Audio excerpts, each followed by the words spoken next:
They were kept in a thick forest to undergo military training in preparation for a so-called campaign to sever the Volta region or parts of it and other regions from Ghana.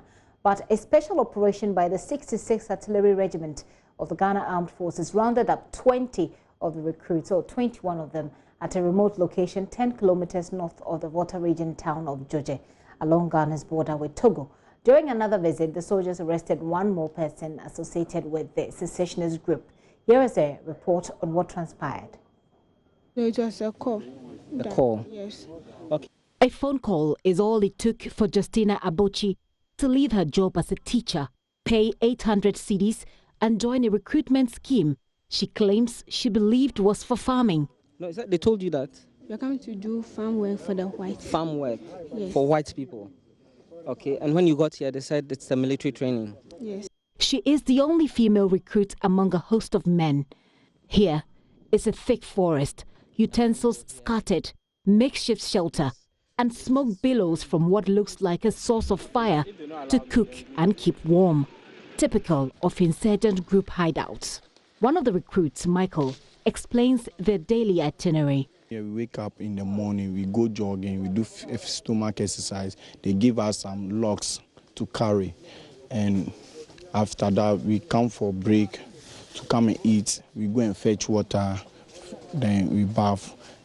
They give us time to work on it, to do our physical training. Well, that routine was interrupted yesterday when military personnel from the 66th Artillery Regiment in Ho stormed their hideout in this forest at dawn. The military personnel and journalists trekked over an hour to search and find them at this destination. Major Dalali Dean is the second in command. You see how thick the vegetation is. This one, it's a false natural cover.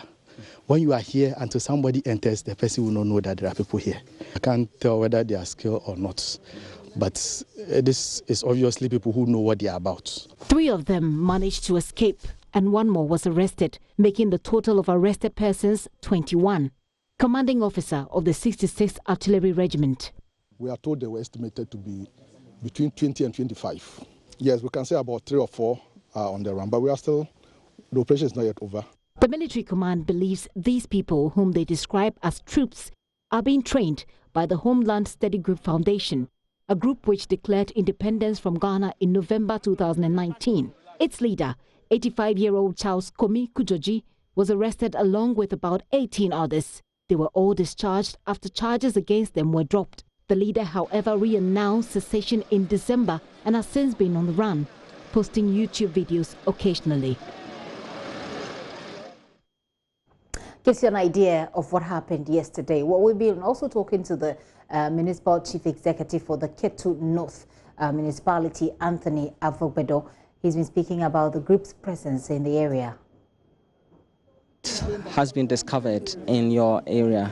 Yeah, I was really surprised to see these young men coming to hide themselves here with the pretense that they are coming to be trained to join the military.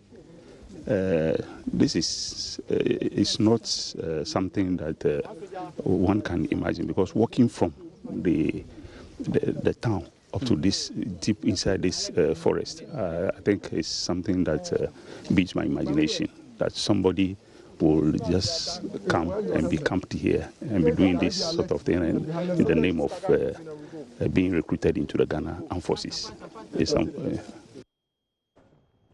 So that is the MCE of the area. Let's go live to the area and speak to our correspondent, Fred Kwame Asari.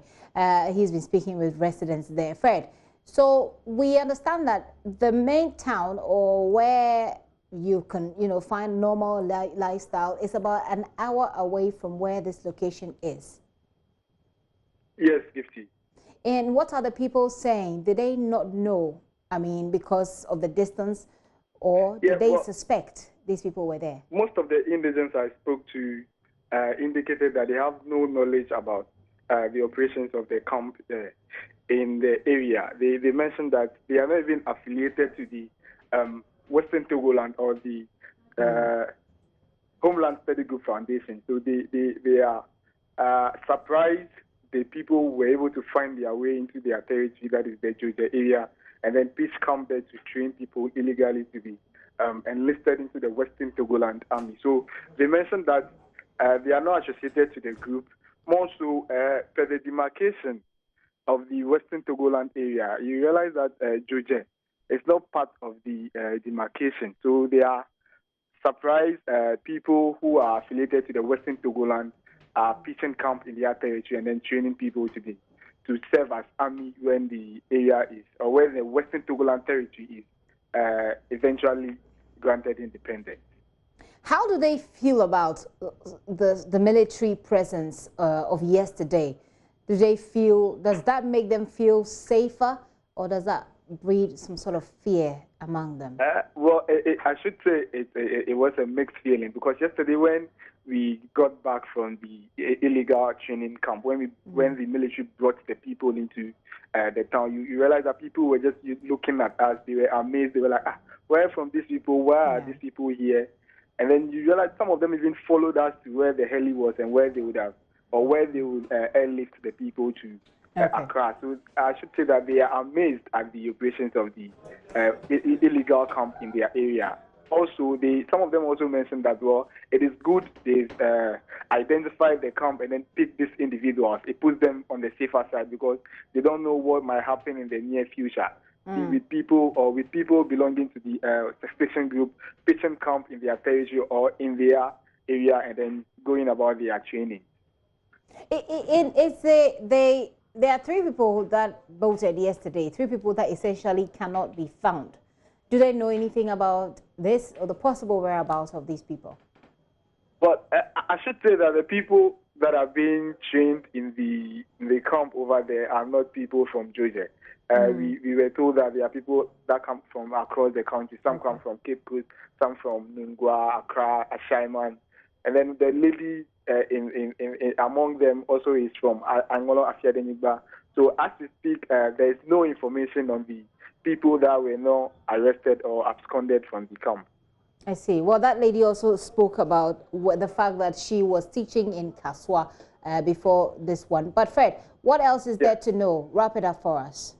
Well, earlier this morning, I've been speaking to some people on the streets of the regional capital to take their views on the operations of this particular group,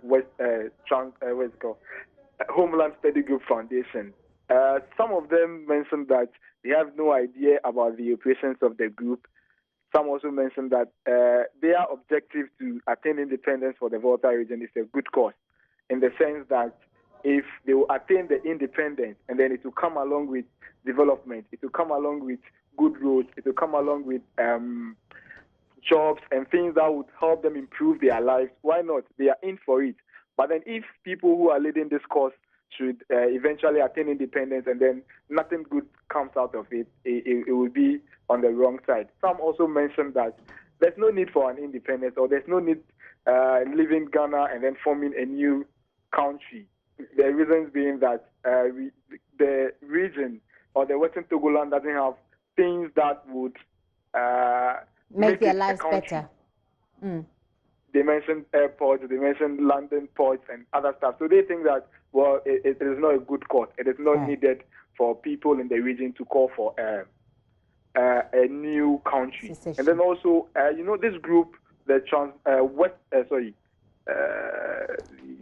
Homeland Study Group Foundation has been operating in the region for about a decade now. They started as just a social group where they teach people about the culture and tradition of the areas, and then eventually went on to introduce the reasons for calling for independence. And as I speak, they are still trying to lure people in the region to join their association. I spoke to one driver earlier today, and he told me that he has a friend who is a member of the group, and then time on, he tries to lure him or invite him to their meetings so that he could also join them and then join the cause for a call for independence of the Western Togoland territory. Fred, thank you for that update. Fred Kwame Asare there is our correspondent in the Volta region there with an update. Well, he talks about people who are the mixed feeling, people who are not for this group, people who don't believe in the idea of this group, but people who also believe. Well, here is what government is saying to people who believe like that.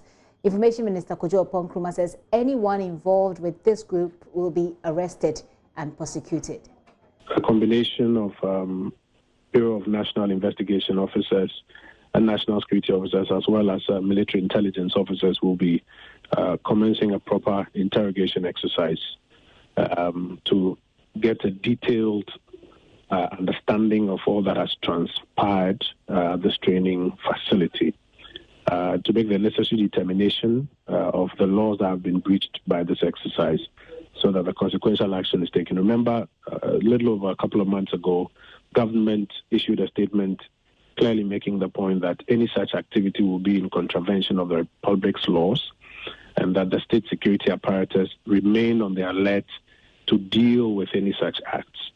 And in the days gone by, the intelligence reports that came in proved to be of an actionable nature. The managers of our national security apparatus have been very clear that this sort of behavior, attempts at secession, attempts at training paramilitary groups, is in contravention of the laws of our country, and any persons involved in it will be hunted down and dealt with in accordance with our laws. This, therefore, cannot be the end of it. The necessary intelligence protocols that were activated the very first time these activities were observed will continue to be in place so that the persons behind this exercise are apprehended and are dealt with in accordance with the laws of the Republic. They will be hunted down, they will be apprehended, and they will be punished. That's what the message that government is sending through to people who think this way.